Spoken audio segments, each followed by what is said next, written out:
Friends, greetings to all of you in the name of our Savior, Redeemer, Jesus Christ. Professor Koshi would not want any formalities, but I can't but say, sir, thank you very much for your untiring efforts. And thank you for this privilege of the invitation to do eco theology and these Earth Bible studies, to which we are committed to read Genesis 1.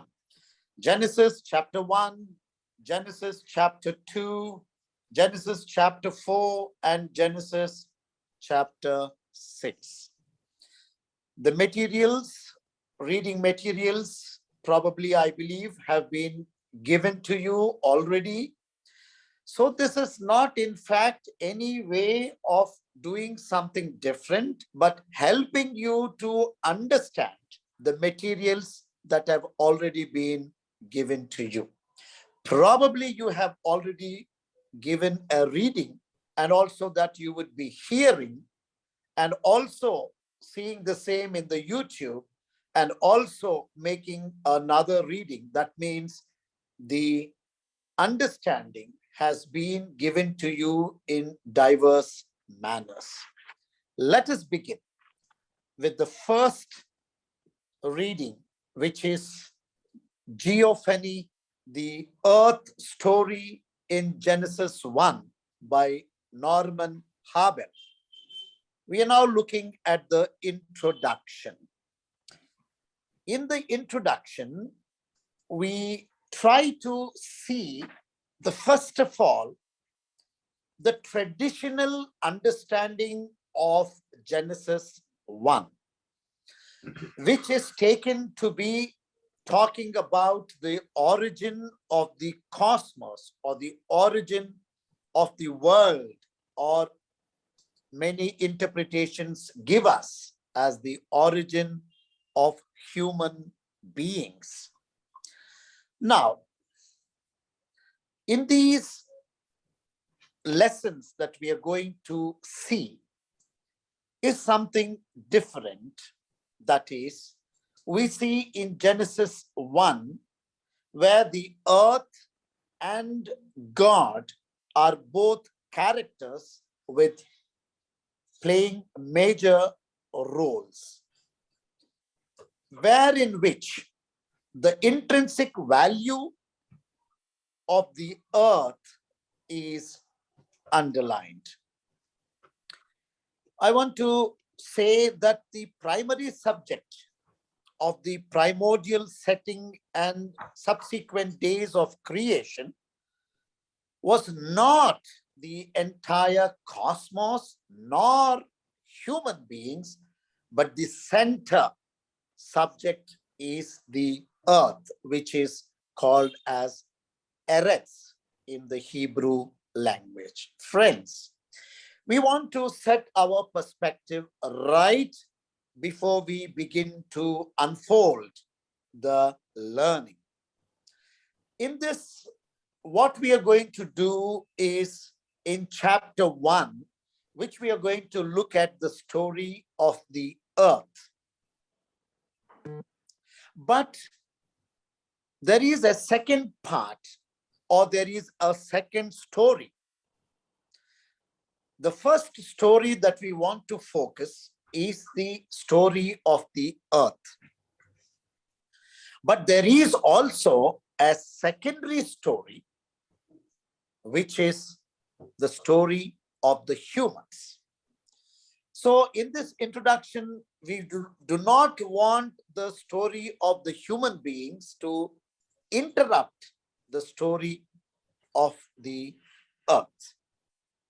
So we want to see the story as one unified story, pulling apart or pulling away the story of the human beings. In other words, there are two words that we have to take note: the geophony.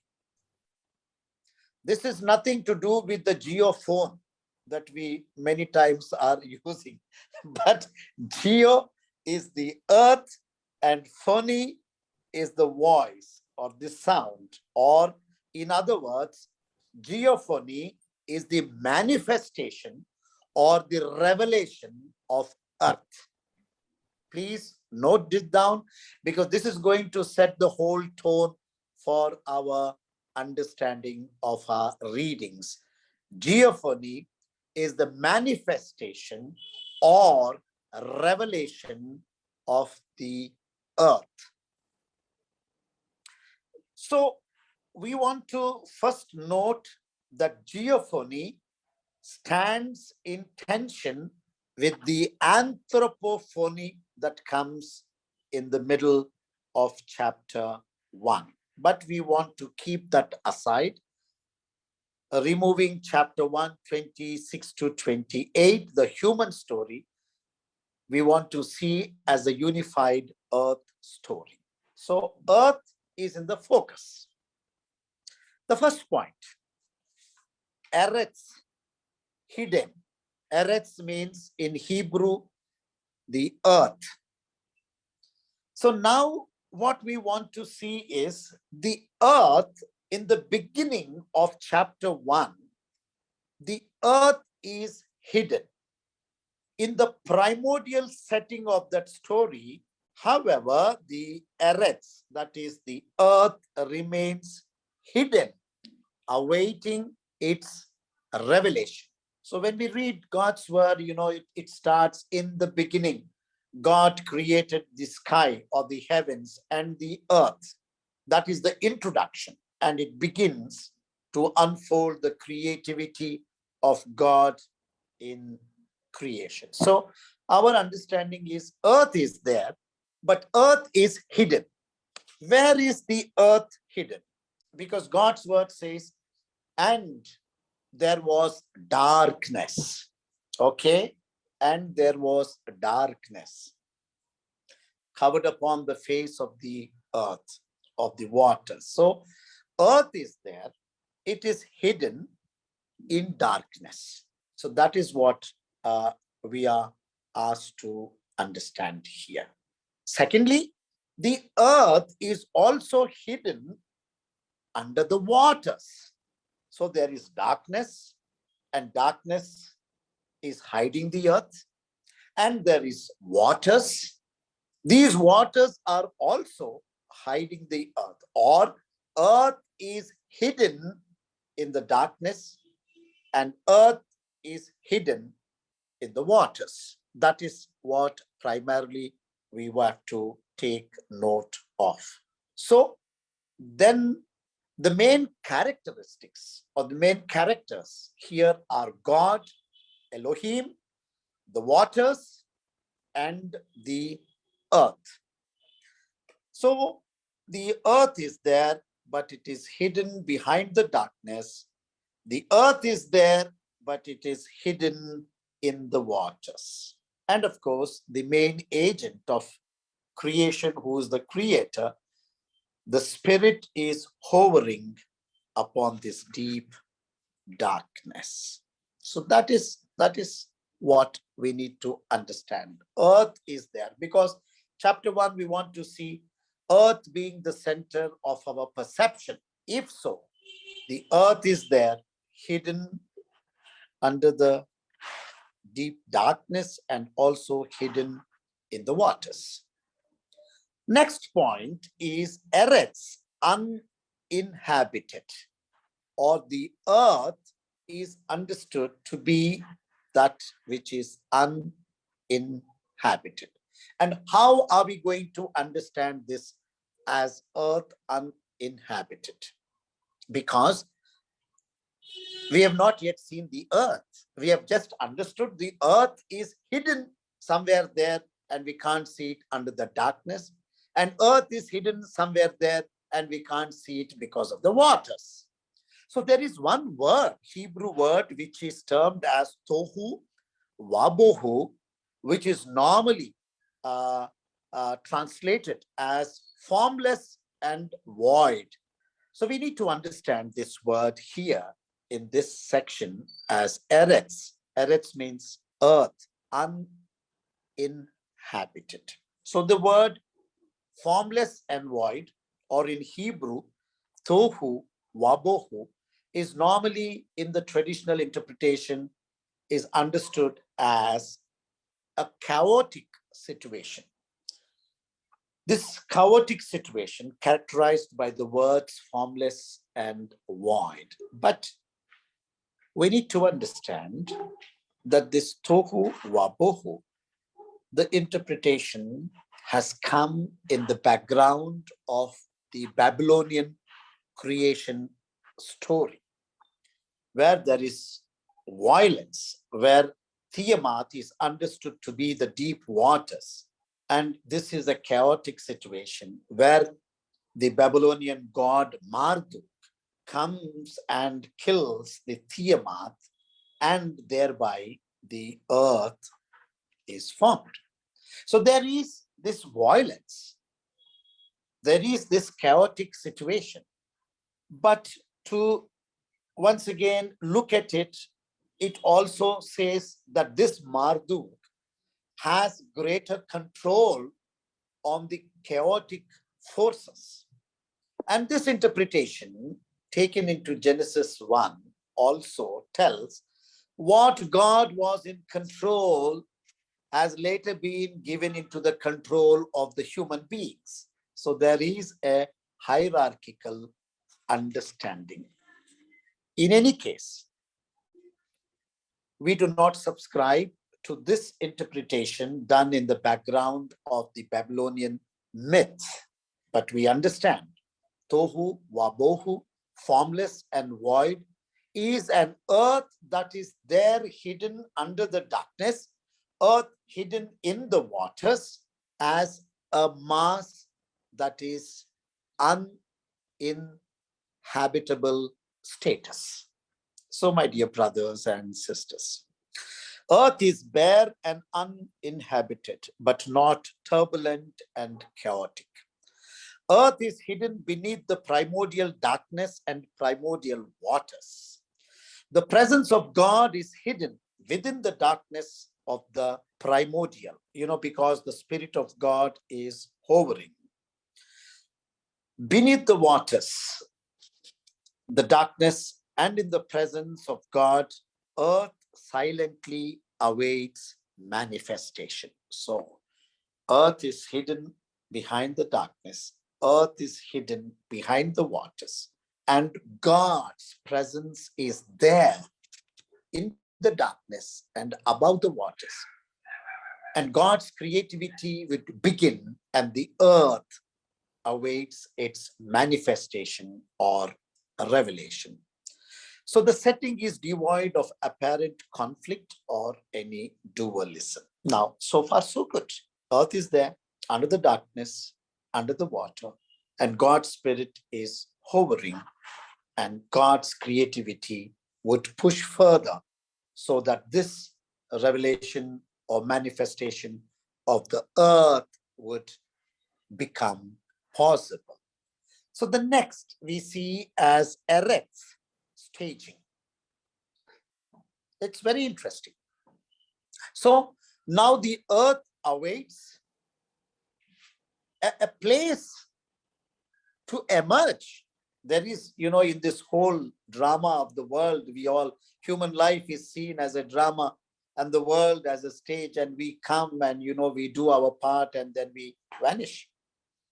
So there is a stage necessary. And here we begin to see the process of creation is introduced in 1:3 with the words of a voice saying, and Elohim, God said.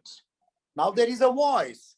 Till now there was no voice of God. God's presence, the Spirit was hovering, but now the voice comes. So we need to here again affirm our principle of voice, where the earth would now respond to the voice. So the Spirit, the breath now becomes the word. And what will that do? So the first prerequisite of the earth's manifestation is light, because the earth is hidden behind the darkness. In order that the land or the earth to be manifested, the first prerequisite is light. And there God pronounces, let there be light. In any case, light and darkness are not to be seen in opposition to each other, but complementary to each other, which will make the creation possible. So the light has a functional role to play in order to make the earth be seen. My dear brothers and sisters, next is the creation of the sky, or when God says God created the heavens and the earth. Heavens is not that heaven. In some translations, it is the firmament, or in our normal language, it is the sky, or it is the space. So God makes this in the creation so that there is a stage set for the earth to emerge and then take its place. So the sky gives place, the firmament makes space, or the heavens make space for the earth to emerge. That is something beautiful. That makes it possible for the revelation of the earth. The next point that we see is the eretz revealed. That means the earth revealed. On the third day, the earth is revealed. The hidden is made visible. The mysterious is uncovered. On the third day, the eretz, the earth rises from the water, which is now we see as a geophony from below. In the geophony, we see the epiphany of the earth. Earth rises from the water. Now we need to note that the verb ra'ah in the translations is rendered as appear, as if the earth is appearing. But the same word is used when God appears or God's angels appear. So there is a theophany, appearance of God. The same word is used. Then we see in the context of God as the revelation of God. So it is not appearing of the earth, but the revelation of the earth.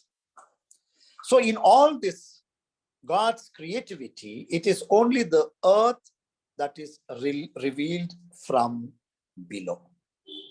So now the earth becomes habitable, potential for habitation. So till now we have seen it was hidden under the darkness, under the water, uninhabited or uninhabitable. But now that the earth appears, we see that now in the revelation of the earth, we see the potentiality for being habitable. So God sees, there is a beautiful pun here, God sees the earth is good, or God sees as the earth makes itself being seen. So it is a beautiful way of seeing it. And God says it is good. So this is the same word in Moses' event when Moses' mother sees him as good. So it is beautiful. So the earth has revealed itself, and now the earth has the potentiality for to be inhabited.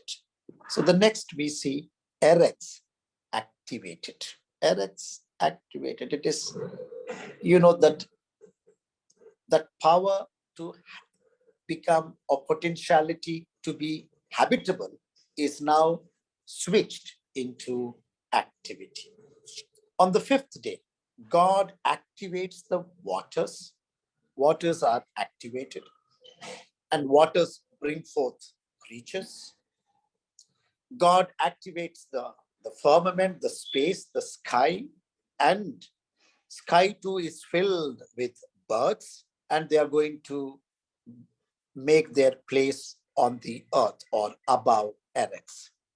And God blesses them. That means God is bestowing the blessing of procreation, to multiply on the earth. Well, whatever it is, earth being in the center depicts as both the source of life and home of all living creatures. The sixth day, also we see that this Eretz being activated, all that the land, animals, life emerges, all living things upon the earth. Now we have to really note that earth is a co-creator with God. This is beautiful. Earth becomes a co-creator with God.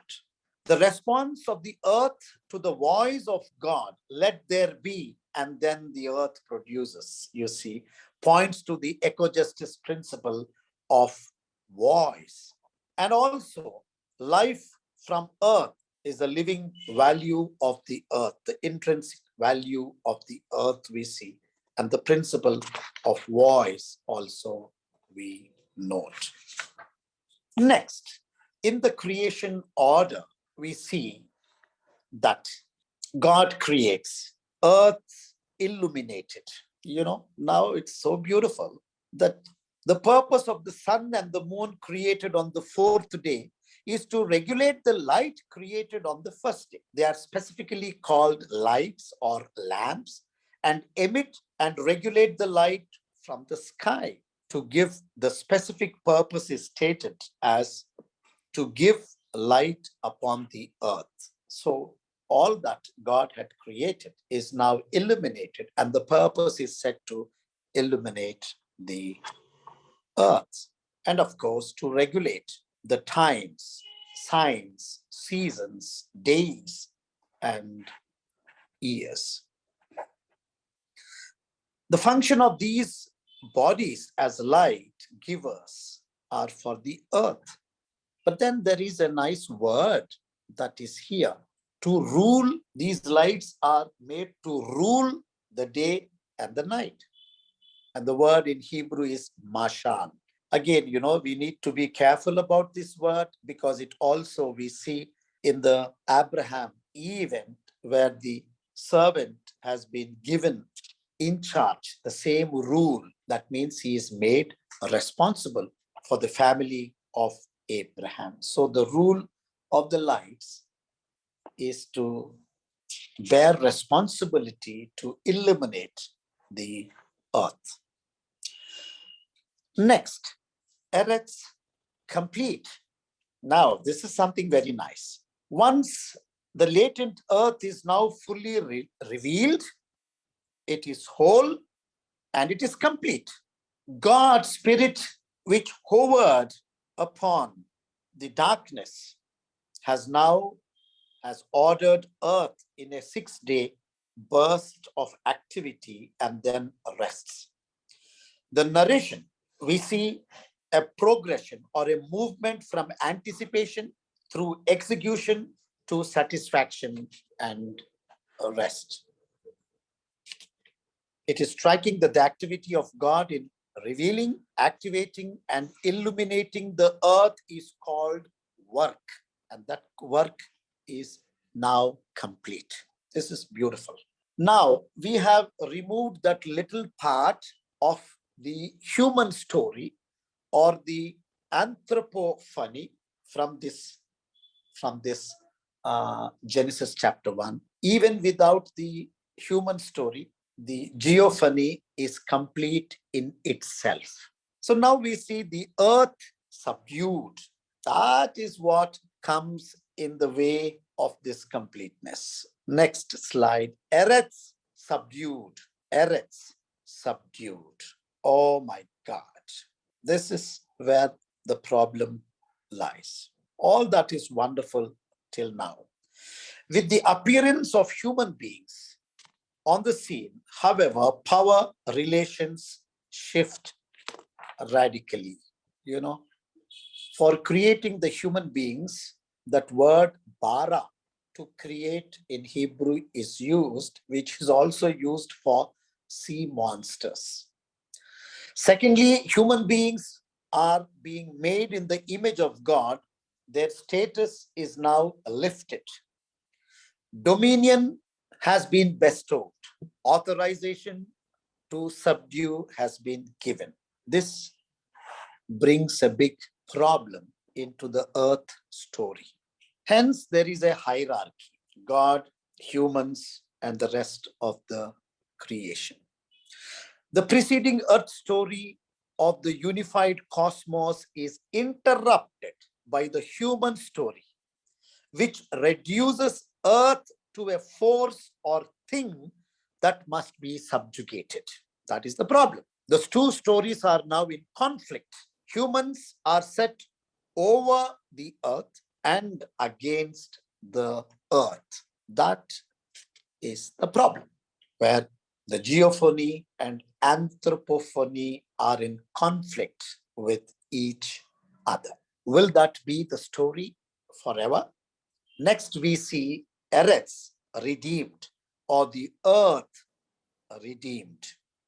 The writer says that his concern here, or her concern, is here to highlight that the human story in Genesis 1:26 to 30 violates the spirit of the earth-oriented story that precedes in Genesis 1:1 to 25. So, the human presence or the human story mars the intrinsic value of the earth. This is the problem. This is the problem. The whole question is, can earth story be redeemed? Is what we are going to see in what we are going to see in the subsequent chapters. So, with this question, we go on to the next topic, to rest for the earth. Another look at Genesis 2:1, verses 1 and verses 2 and verses 3.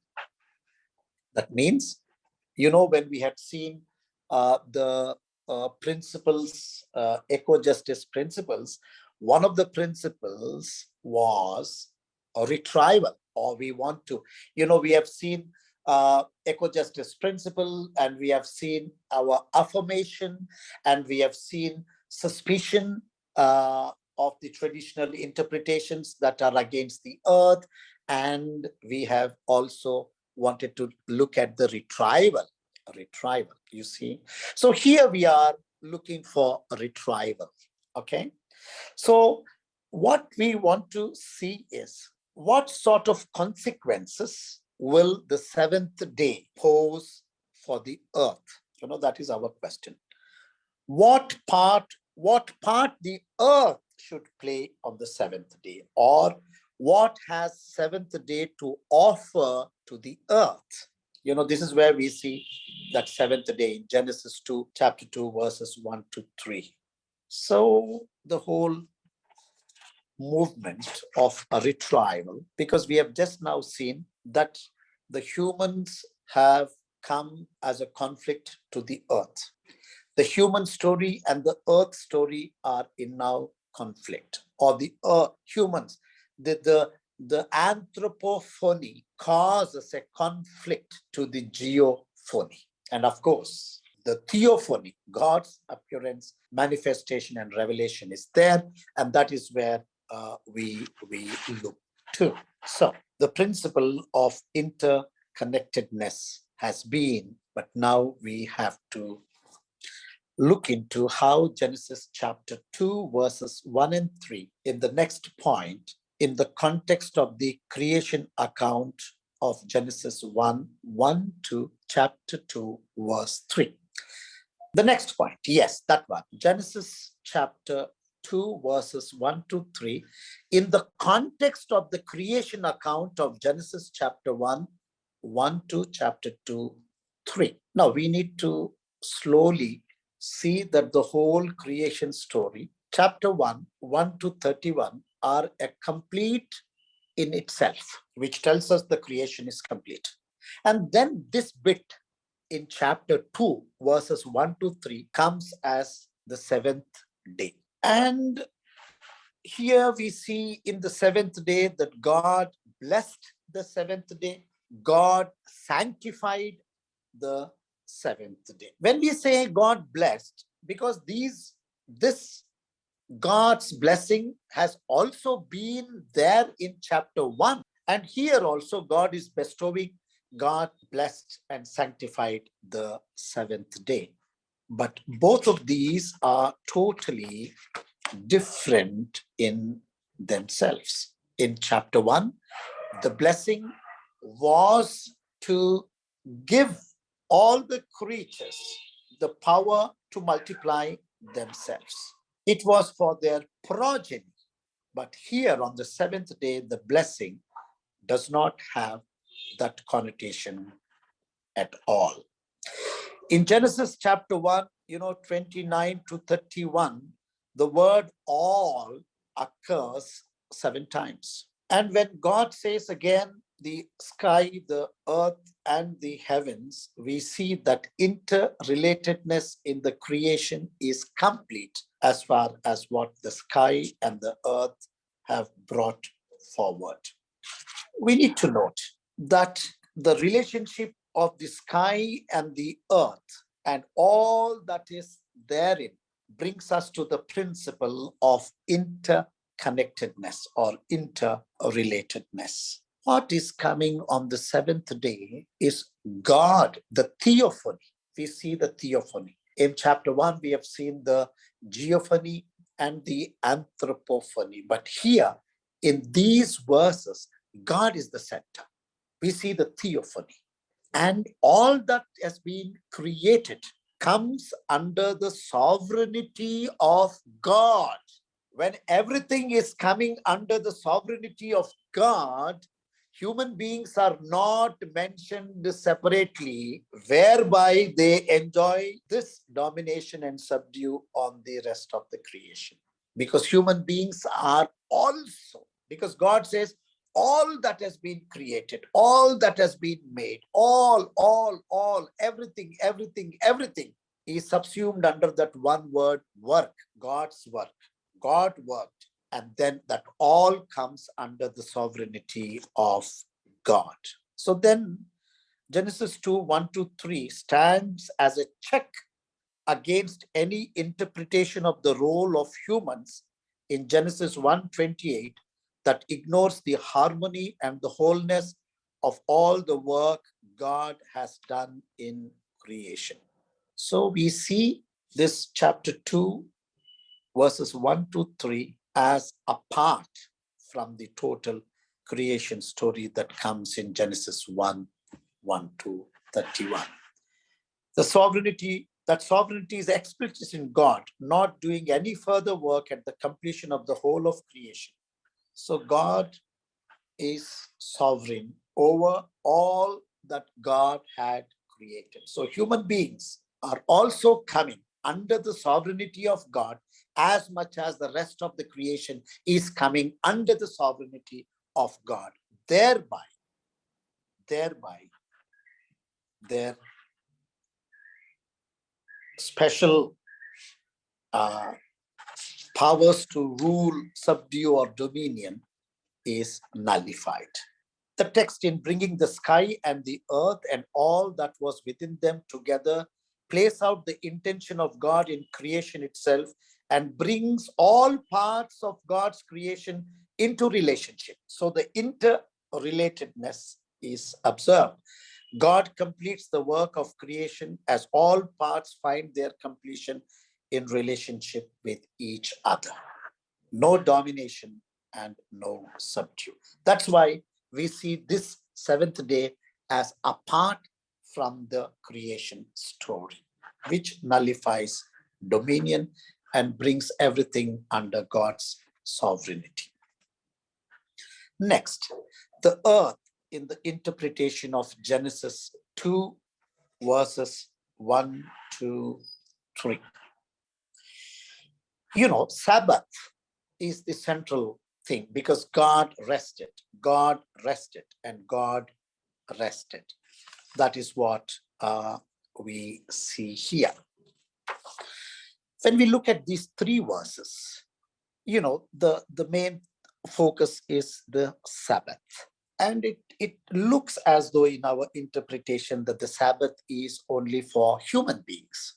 Exodus chapter 10, verses 8 to 11, and then Exodus 31:17, in the 10 commandments, and later we see that Sabbath seems to be in the interpretation, in the history of interpretation of these chapter 2, 1 to 3, mainly the Sabbath has been attributed, God's rest has been attributed that it is a prototype for the human beings to rest. But we need to see that in Exodus chapter 20, 10 and Exodus 23, 12, Sabbath is for the livestock, Sabbath is for the oxen, Sabbath is for the donkey. And in Leviticus 25, 1 to 22, we also see Sabbath is for the land. So that narrowness of Sabbath being just for human beings is done away with. Again, Sabbath is for the land. Sabbath is for the earth. Sabbath is for all that lives upon the earth. So it is suggested that Genesis chapter 2, 1 to 3, or in other words, the seventh day is also to be an ecological day of rest. Thereby, the rest is for everyone. Human beings, of course, land, of course, and for all the creatures that are there. So it is for us to overcome the ecological crisis fueled in part by the anthropocentric misappropriation of Genesis 1, 1 to 31. We need to rekindle our imagination in relation to the biblical heritage in Genesis chapter 2, 1 to 3, which gives us that freedom to reinterpret and to retrieve that Genesis 2, 1 to 3 from the Sabbath, to keep it apart from the rest of the creation story in Genesis 1, and make it all that has been created would come under the sovereignty of God. All that hierarchy is taken away. With that, we move on to the third chapter of alienation and emancipation from the earth. So the earth story in Genesis chapter 4. Here we are now concerned about the human beings, how they were alienated from the land or from the earth and are also emancipated from the earth. So alienation on the one hand and emancipation on the other hand. So we look to Genesis chapter 4. We see a reading of Genesis 4 from the perspective of the earth will reveal how this alienation took place. It is not an event, it is a process. Instead of being part of the earth as a community of interconnected living things which are mutually dependent on each other for life and survival, which we recognize as the principle of interconnectedness, instead of this, human beings become autonomous, standing on their own, opposed to and removed from the earth. This is what the status we observe. How this happened, this alienation is told in Genesis 4. How is that? Point 1, alienation from the earth. In simple terms, we look at Adam first. How Adam, because of his and Eve in the Garden of Eden, we already see the alienation from the Garden of Eden. And then they were sent out from the garden. And then we see the first human beings who are being born, Cain and Abel. And in the story of Cain and Abel, we see the division of the society into two professionals, that is, one nomads, the shepherds, and the agriculturists as the settled community. And we see this Cain and Abel both bring their gifts as offerings to God. And we read that Abel's offering has been accepted and Cain's offering was not accepted because the yield that Cain had brought before God was of an inferior quality. But when we see the truth, why Cain had brought an inferior quality, because already we see that when God says, for your sake, the earth is cursed, now the cursed earth does not give a great yield. So what Cain has brought from the earth is already a cursed earth, production of a cursed earth. So we need to note that when we are focusing on the earth, Cain's offering already indicates that the earth in its cursed status situation has already lost its vitality of being able to give a good produce. Well, this comes into conflict with Abel, and Cain, of course, kills Abel. And then again, we see the principle of the voice of the earth here, that the earth cries out to God because it was made to drink the blood of this human being. So the earth is being again corrupted, one with the curse and now with the blood of Abel. And the earth cries out. The voice, the principle of voice, here we see clearly that it cries out to God. What is this alienation?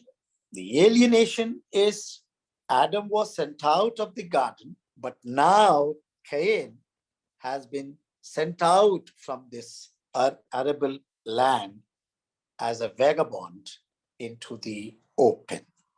Alienation is happening in the life of Cain. Now, how would that be? So once earth was cursed, and now with the pouring of the blood, by the cry, the principle of voice, crying of the earth withholds its fertility. In Genesis 4:1, we see the cry of the ground. My dear brothers and sisters, this alienation in Adam and in Cain from the earth is seen. Emancipation. It's very interesting.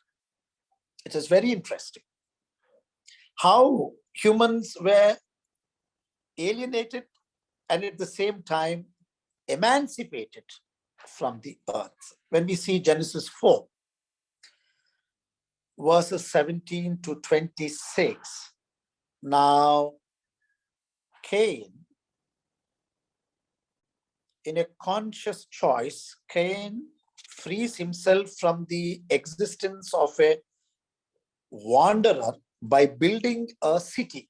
Now, there is something called the first builders of the city, urbanization, city builders.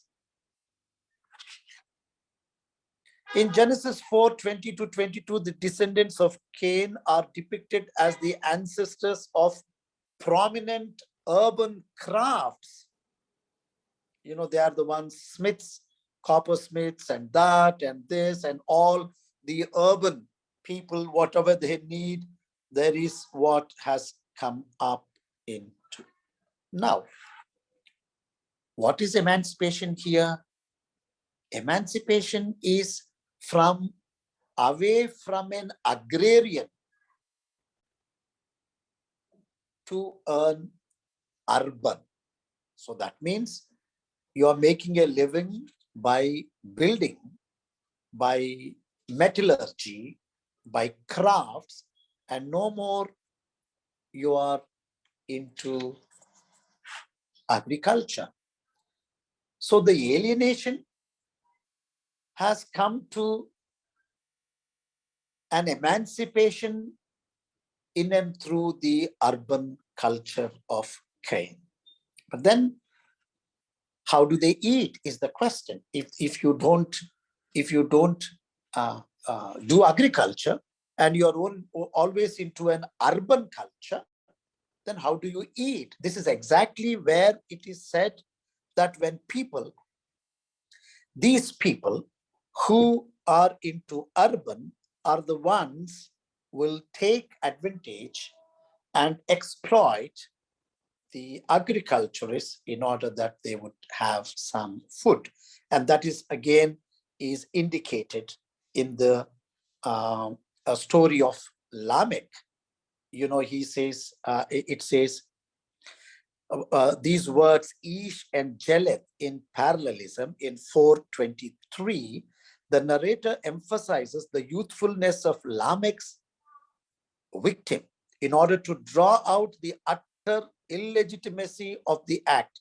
The picture is of the strongest man in the society killing one of the weakest men in society, a mere boy. So this advantage, this rift, and there is bloodshed again. So the earth is, for a second time, we see it gulps blood. So although there is an alienation and also emancipation, there is hope. Next point, we see hope of a new relationship with the earth. So that is not a dead end. There is hope. So how does the hope come? One is in the lineage of Cain comes the flood. Because of this bloodshed, because of this violence, there's another word, violence, then the net result is the destruction. But then after the flood, I mean, in this context, God uses Noah from the Seth genealogy. We see that Noah, after the flood, he has been chosen, and the very word, the meaning of Noah has hope. This one brings us comfort from our work. You know, again, the agriculture, the work ethos is being reposed in the life of Noah. That means the relationship with the earth is being restored in what Noah does. And we know after the flood, again, the first thing that happens is, you know, when the raven is sent, of course, and then the pigeon is sent. Then what happens is then the mountains are seen, and this one gets an olive twig. That means the earth is now again has that, it is healed. Its vitality and its fertility is being given back. And then the land becomes blessed. And once again, Noah gets back to the earth in tilling it. And we see that he is the one who plants a vineyard, and he is called as the man of the soil. So the new relationship with earth is restored in and through the life of Noah. And that is why this is the hopeful situation, hope of a new relationship with the earth. Wonderful as it is, we move on to the next chapter, that is Eco-Justice, a study of Genesis chapter 6, verses 11 to 13 by Annie Gardner. And we see in that it begins, the three verses, 11, 12, and 13 of Genesis 6. 6 times the word earth is mentioned, 6 times. Destruction or to destroy is mentioned 4 times. And the word violence is mentioned 2 times. Well, if you reverse it, violence 2 times, destruction 4 times, and the earth 6 times. So again, we see that the earth is in the focus, or the earth is in the spotlight. Hence, point 1, we see the links with Genesis 1. In Genesis 1, we see in the original, God said, and God saw. Now becomes, and God saw, and God said. Further in Genesis 1:31, and God saw all God had made, and behold, it was very good. And in Genesis 6:12, and God saw the earth, and behold, it was destroyed. The earth was, in Genesis 1, God saw it was very good. And Genesis 6, God saw it was destroyed. How was it destroyed? Is the question. We will see that. Point 2, the earth as destroyed in Genesis chapter 6, verses 11 and 12. How is the earth destroyed? How do we understand? There is a Hebrew word there which comes in a passive perfect form, Nepal perfect as it is said. How is the earth destroyed?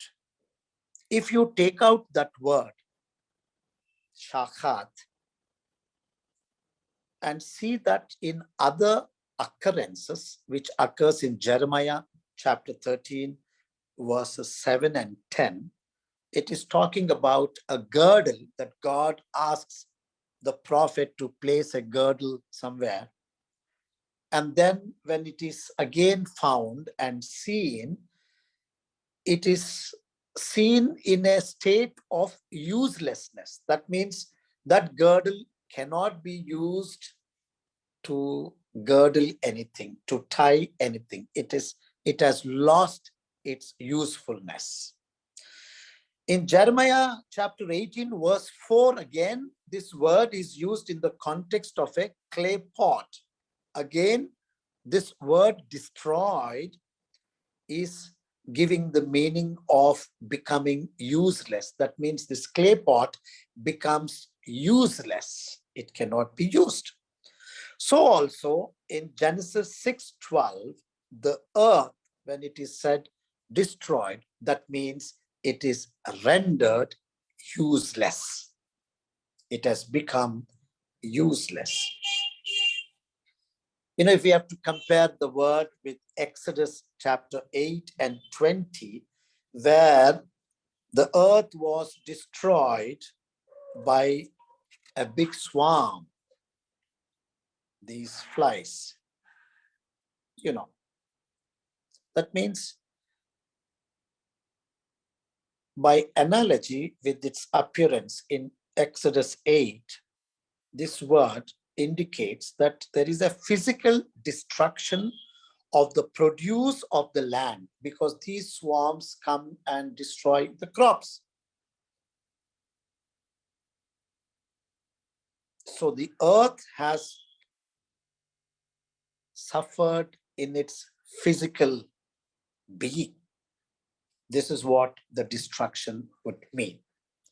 We move on. The next point, point 3, all flesh and the destruction of his way. So now it is indicated that this destruction is by everything that God had created in Genesis chapter 1. All flesh. In other words, all that has breath have become responsible for making this earth useless, bringing it to a destruction. The way for all creatures is specified in Genesis 1:28 to 30. Then, so an investigation into the meaning of the destruction of his or its way necessarily entails looking at that text.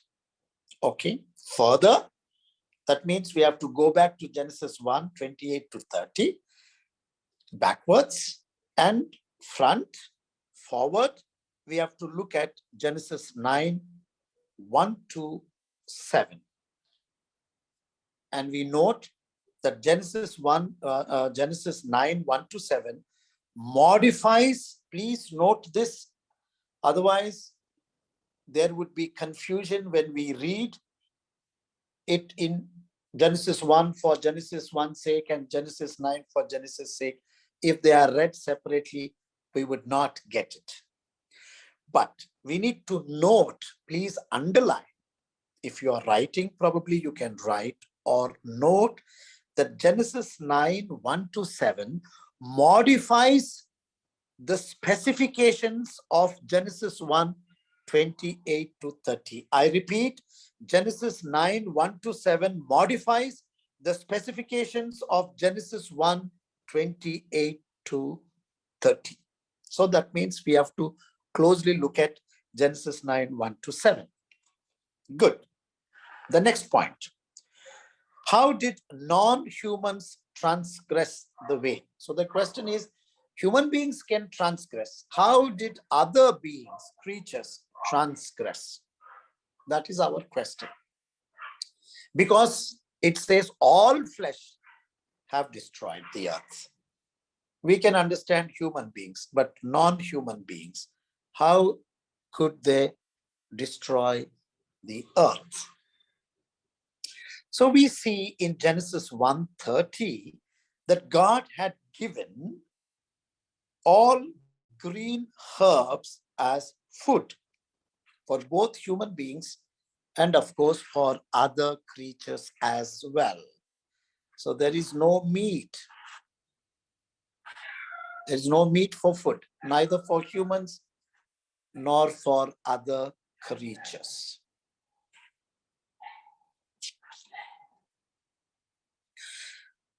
All flesh, Genesis 6:13, all flesh, including non-humans, is indicated with filling the earth with violence. You know this word? All creatures, all flesh have filled the earth with violence. It is like, all have sinned and come short of the glory of God. Here, all would include even the other creatures. So that is the question. Now we need to carefully see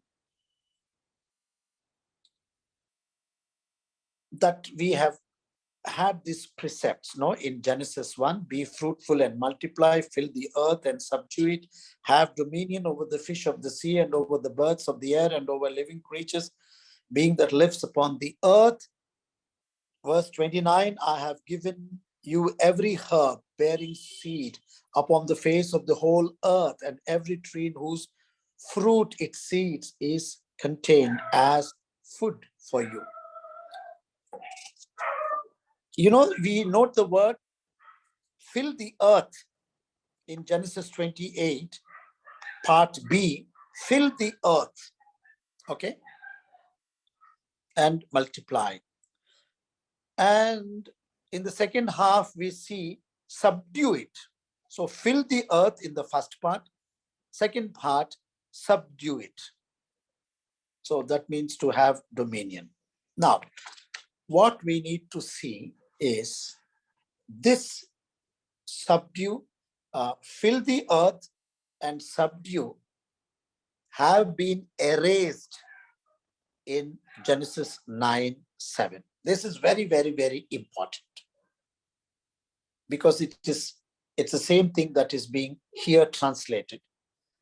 And the writer takes that and removes the word fill, and instead of fill, replaces in Genesis 9:7, bring forth abundance.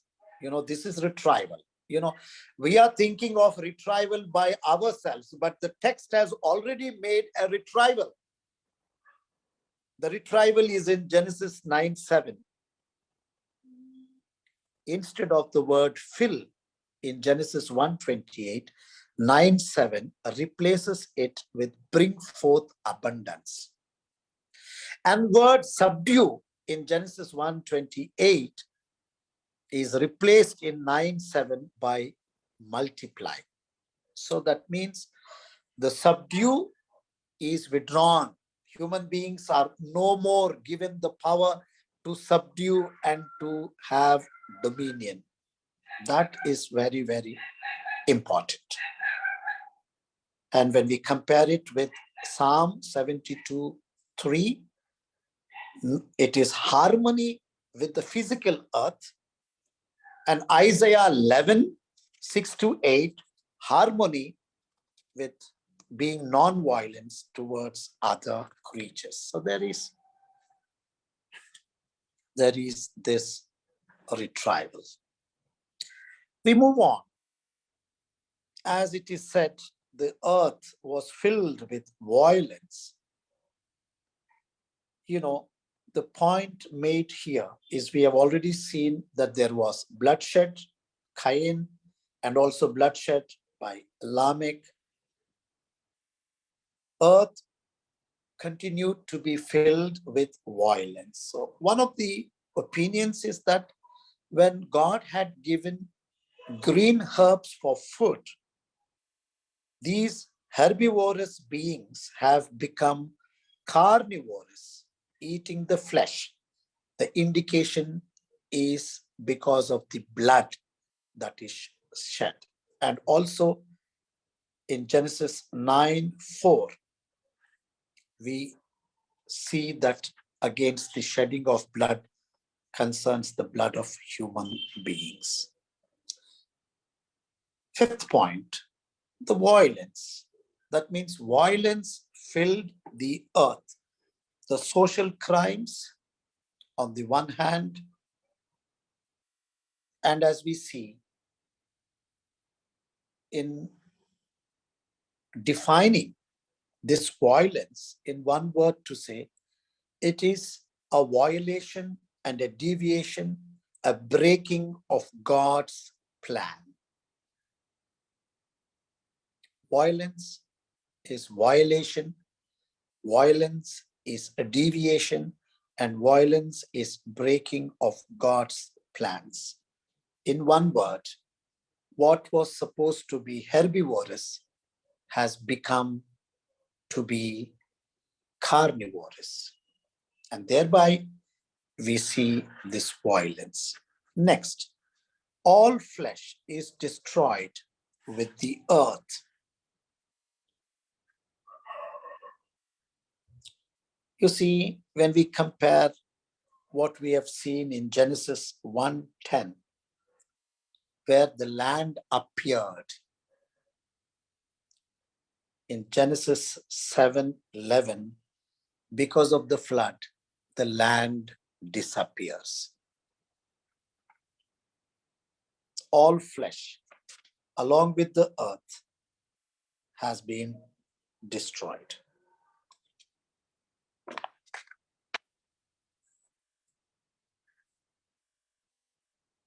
All food was vegetarian.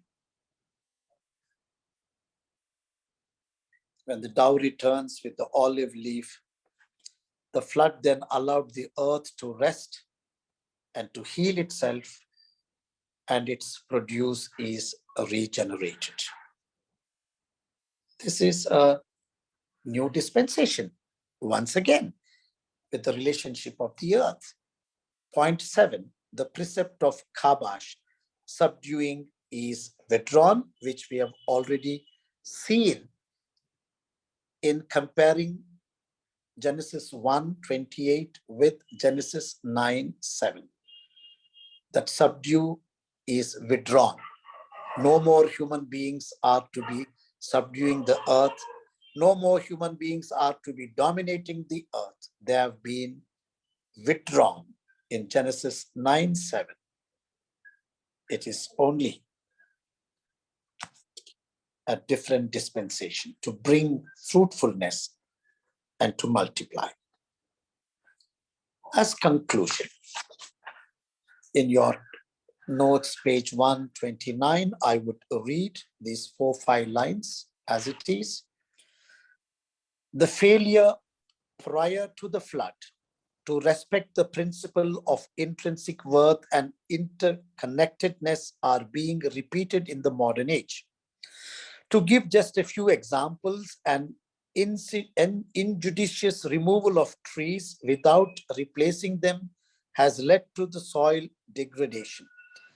Changes in rainfall patterns, global warming, and all that threatens tripping areas of natural vegetation without concern for the preservation of flora or habitat for fauna has led to the irrevocable loss of some species, and as humans have now discovered to their own personal cost, potential source of medicines have been eliminated. Contamination or pollution of the earth or its rivers has caused loss of species, but also a reduction in the ability of the earth to sustain habitat or provide sustenance for its creatures. Survival of all life forms is dependent upon a healthy earth and healthy waters. To destroy them is ultimately to threaten one's own species. Thank you very much, and God bless you.